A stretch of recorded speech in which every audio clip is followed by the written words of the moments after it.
Dans les médias traditionnels, il y a eu beaucoup de discussions dernièrement sur la découverte potentielle de la planète X, ou planète 9, comme ils l'appellent maintenant. Bien que ce ne soit pas encore la découverte officielle de la planète X, c'est un pas dans la bonne direction. Cela fait partie du processus de divulgation douce, qui a lieu en ce moment. Depuis des décennies, la Kabbale a étouffé sa connaissance de l'existence de la planète X. Le Maui High Performance Computing Center, MHPCC, contrôlé par le groupe Shimra, intercepte toutes les données rassemblées par tous les observatoires astronomiques importants du monde entier et efface toutes les données qui pourraient conduire directement à la découverte de la planète X. Il y a 8 ans, le scientifique japonais Patrick Aoka a publié un article scientifique qui a prédit l'existence d'une planète hypothétique, très proche de la vraie planète X pour ce qui est de ses caractéristiques orbitales.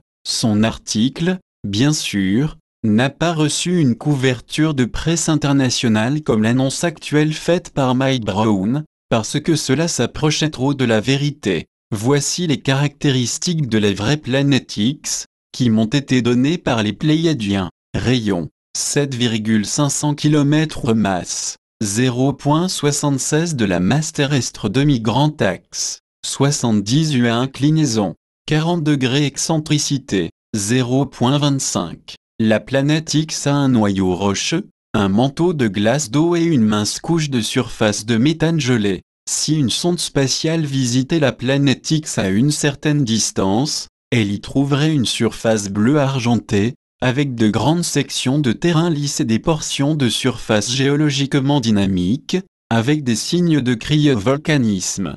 Si cette sonde s'approchait suffisamment pour que la résolution de ses caméras dépasse 10 mètres par pixel, elle découvrirait de curieuses formes rectangulaires, hautement réfléchissantes, sur certaines parties de la surface. Ce sont les plafonds de verre des bases souterraines du mouvement Résistance et de la flottille de la Confédération Galactique. Et, si vous ne l'avez pas encore deviné, la planète X n'est pas Nibiru.